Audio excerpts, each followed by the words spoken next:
이번 시간은 조선 사회의 새로운 움직임, 조선 후기 사회의 새로운 움직임이지요. 전란의 극복, 새로운 물물, 서민문화에 이어서 여성의 삶에 대해서 하겠습니다. 자, 전란의 극복, 새로운 물물, 서민문화는 근대 사회를 다가가는 긍정적인 변화예요. 좋은 변화인데 여성의 삶은 부정적으로 바뀝니다. 안 좋게 바뀐다는 얘기예요. 어떻게 안 좋게 바뀌는지 한번 보겠습니다. 여성의 삶, 오늘은 알기에 대해서 들어가겠습니다. 먼저 조선 후기 사회니까 조선 후기에 여자가 달라졌다니까 그 전에 좀 다르다는 얘기겠죠. 고려 시대에 대해서 할 거고요. 그 다음에 조선 후기, 고려에서 정확히 하면 조선 전기까지 비슷해요. 거의 조선 전기까지 같다고 생각해도 될 만큼 같은데요. 조선 후기에서 확실하게 달라집니다. 무슨 사건이 있냐면 조선 후기에 들어서면서 전란의 극복, 전란이 일어난 후에 새로운 문물이 들어오면서 여러 가지 이제 사회 계층의 변화가 일어나고 과도기적 성향을 나타내니까 위층에 있는 지배계급들 사이에서 이러면 안 되겠다. 좀 더 위계 질서를 세워야지 우리 위치가 확보가 되겠다라는 생각을 해서 조선 후기에서는 유교가 점점 강해집니다.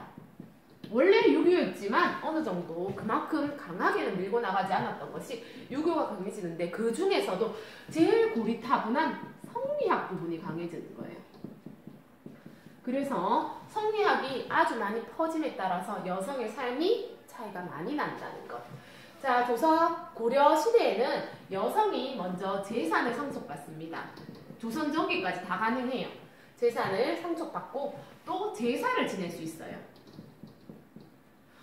지금의 어떤 지역 가면 안동이나 이런 데 가면 제사도 남자만 안에 들어가서 지낼 수 있고 여자는 바깥에서 음식만 할 수 있도록 만들어놨는데 그건 조선 후기에 만들어진 거고 지금은 제산이 있고 제사가 있다. 고려시대에. 그리고 여자는 자기 재산이 있기 때문에 이혼을 해서 재혼도 할 수 있어요.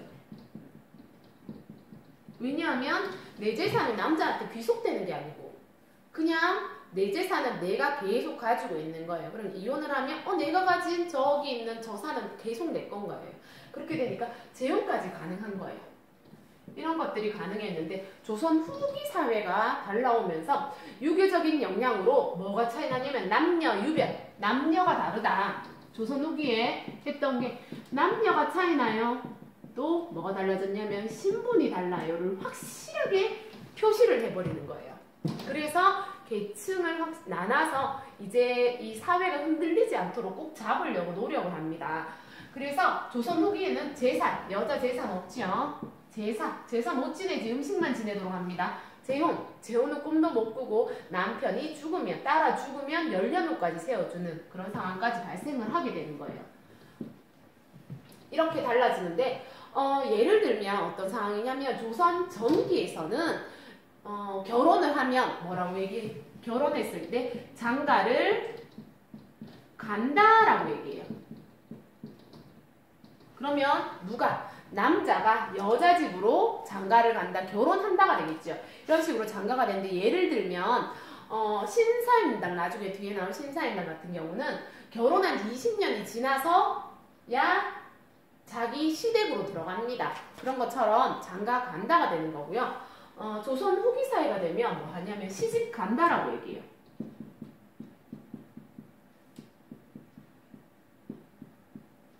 시집 간다라고 하면 뭐예요? 여자가 결혼하자마자 바로 남자 집으로 들어가서 시집 간다가 되겠죠.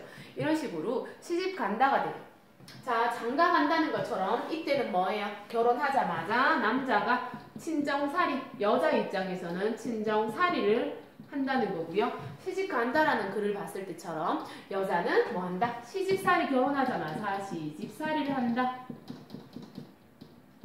결혼해서 자기 어머니를 볼 수 있는 게 1년에 한 번, 2번 정도밖에 없을 정도로 조선 후기 사회는 여자들에 대해서 좀 많이 차별이 되었죠.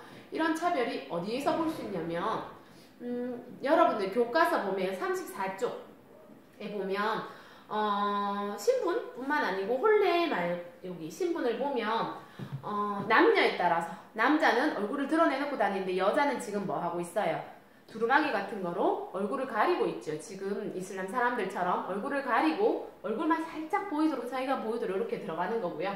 신분을 보면 어떤 차이를 알 수 있냐면 같은 여자임에도 불구하고 왼쪽 하단에 있는 여자 같은 경우는 맨발에 아기를 둘러매고 있죠. 그렇지만 여자 신분이 위에 양반집 부인 같은 경우는 비단 옷을 입고 깔끔하게 입고 다니는 거죠. 같은 여자임에도 신분 차이가 났다라는 것을 알 수 있습니다. 자, 남자와 여자 기본적인 삶이 조금 달라요. 남자 같은 경우는 양반을 쳤을 때 남자는 뭐합니까? 관리가 되기 위해서 글 공부나 무예를 하죠. 뭐 조금 낮은 이제 상민이나 청미 같은 경우는 농사를 짓거나 뭐 노비며 일을 했겠다라는 것을 알 수 있고요. 여자 같은 경우는 뭐라고 했어요? 우리 뭐에 따라서 신분에 따라서도 다르게 받는다고 했어요. 성별도 다르지만 신분도 다릅니다. 그렇게 해서 먼저 양반 집단, 그리고 상민 집단, 평민이겠죠. 상민 집단, 그리고 천민집 여자. 양반집 여자 같은 경우는 기본적으로 일상생활 할 수 있을 정도의 교육입니다. 일상생활 교육, 생활 교육.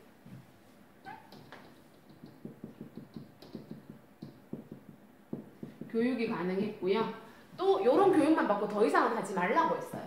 일상생활 교육 더하기 집안일을 했습니다. 자, 상민 같은 경우는 뭐하냐면 집안일도 해야지요. 당연히. 뿐만 아니고 농사일도 있어요. 그리고 밤에는 뭐 할까? 수공업. 수공업으로 뭐 무명과 삼배를 밤에 짜지요. 이런 것들. 교과서 보면 37쪽에 길쌈 이런 거 보이죠. 그런 것처럼 수공업까지 다 했다는 거. 자, 천민의 같은 경우는 뭐 집안일 이런 거는 기본적이겠지만 뿐만 아니고 관청과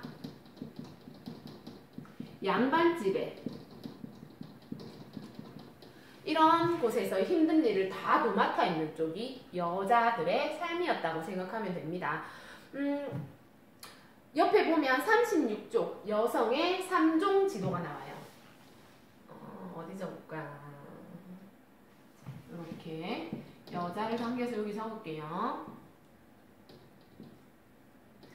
3종 지도. 여사가 섬겨야 되는 세 가지 길이라고 생각하면 될 거예요. 자,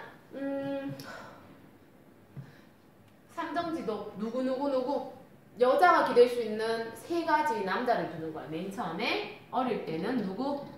우리 집의 아버지. 결혼해서는 누구?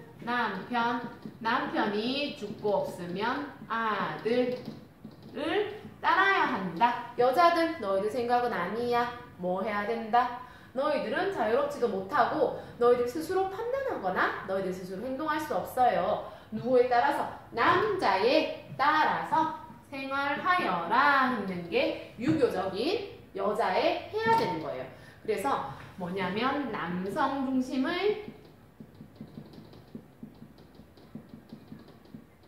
가부장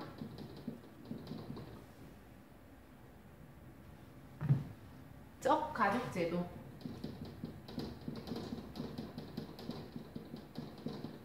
지금도 어디 남자가 하는 일에 얘기를 하느냐라든지 뭐 아들을 못 낳았으니 이런 말 하죠. 그런 것들은 다 남성 중심의 가부장적 가족제도가 조선 후기부터 들어서는 거예요. 그전에는 시골 할머니들이나 나이 많으신 분들이 아들을 낳아야 돼. 아들이 최고야. 이런 식으로 하지 않았는데 조선 후기부터 아들은 제사도 지낼 수 있고 재산도 가질 수 있고 따라야 하니까 나는 내가 기댈 사람이 남자가 필요해 라는 여자들의 사고가 바뀌는 거예요. 계속 교육적으로 받아왔기 때문에. 그래서 이런 게 생긴 게 언제부터? 조선 후기부터예요. 오죽했으면 여러분들 우리 실학자는 새로운 문물을 만들 만큼 생각이 깨어 있었던 실학자였을 텐 불구하고 실학자인 누구? 이 얘기 뭐 했냐면 부인은 근면, 검소하고 남녀 유별 이것만 알면 된다. 남녀가 다르다는 것만 알면 되지 뭐 다른 거 공부할 필요 한 개도 없고 책을 읽을 필요도 없다. 가족을 부양해야 되고 제사를 지내야 되고 손님도 오는 손님도 받아야 되는데 어느 세월에 책을 읽어. 여자는 그럴 시간조차 없고 그럴 필요도 없다라는 게 실학자 입에서도 나옵니다. 그 정도로 여자의 차별이 심했던 시대가 조선 후기예요. 그럼에도 불구하고 자기 소질을 개발하고 자신의 것이 달라진 그런 사람들이 있습니다. 그런 사람들 한번 보겠습니다. 보면 심산당, 허난설원, 김만덕 이런 사람들이 이런 여성의 사회, 남성 중심의 사회임에도 불구하고 업적을 남긴 사람들이라고 생각할 수 있는데 여기서부터 차이가 있어요. 여기 심사임당 같은 경우는 조선 전기의 인물입니다. 조선 전기의 인물이기 때문에 거의 남녀 평등한 시대에 태어나는 상황이겠죠. 그래서 심사임당이나 이의 글을 보면 언제까지 심사임당의 친정에 아까 친정살이를 한다 했죠. 조선 전기에는 친정에 결혼 후 20년까지 삽니다.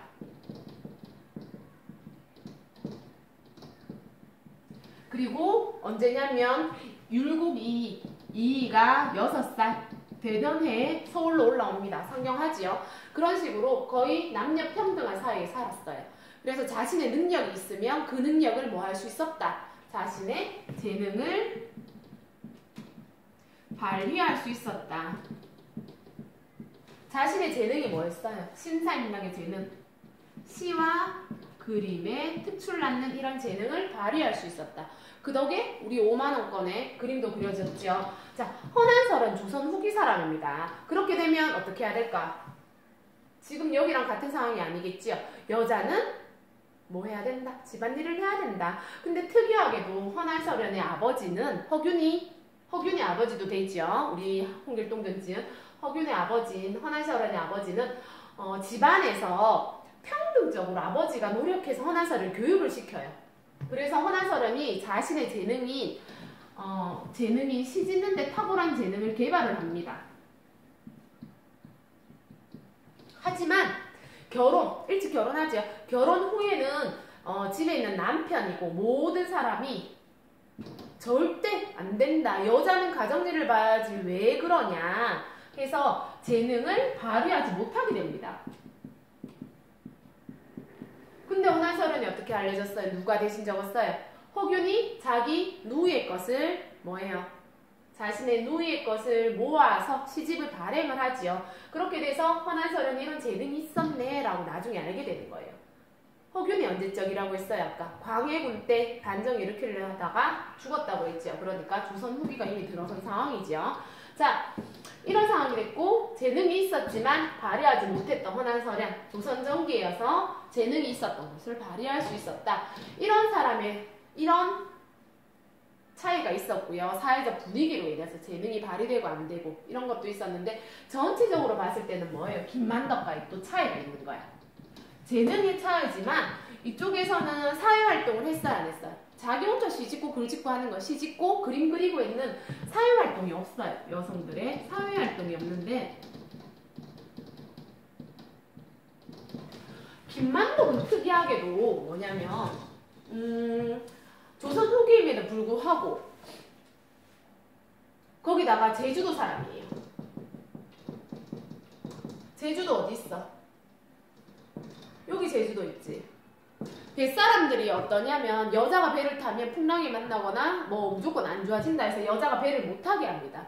또 나라에서 여자들을 육지로 나가지 못하게 하는 법이 있었어요. 그래서 여자들이 육지로 나가지 못해요. 계속 평생 제주도에 살아야 되는 정도로 차별이 있었어요. 거기다가 부모님이 일찍 여의지요. 그렇기 때문에 김만덕은 가난하게 살고 여러 원래 양인이었는데 여러 가지 사건으로 인해서 천민도 되었다가 다시 양인으로 돌아가고 등등 위인전 읽어보면 사건들이 있습니다. 김만덕이 상인을 해요. 주막을 하면서 중간에서 이제 배에서 타고 내리는 사람의 물건을 사서 그것을 팔고 하는데 그것을 가격을 싸게 들어오고 혹시나 자기가 많을 때 제주도에서 가뭄이 일어나면 가난한 사람한테 나눠주는 것처럼 상인이면서 사업가이지만 그렇게 장사를 많이 하고 딜을 잘하는 거지요. 가격을 다운시켜서 많은 것을 팔고 잘했는데 이거보다 더 중요한 거는 사회활동가였어요. 봉사하는.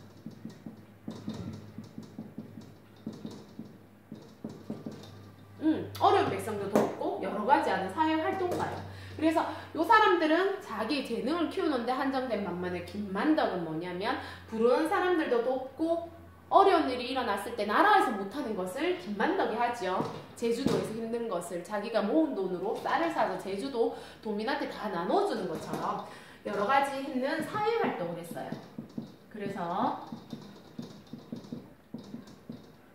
차이가 납니다. 차이가 나지만 전체적으로 봤을 때는 이 사람들은 여기는 좀 평등하지만 어쨌든 허난사랑과 김만덕을 봤을 때는 조선 후기에 특히 사회활동에 참여하지 못하는 상황에서도 자기 재능을 어느 정도 그래도 여기는 재능 시에 대해서 자기 오빠가 해줬지요.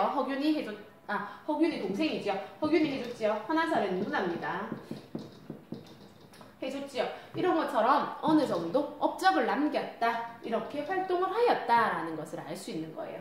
네. 전체적인 어쨌든 여성의 삶은 뭐가 되었다? 근대에서 많이 후퇴하였다.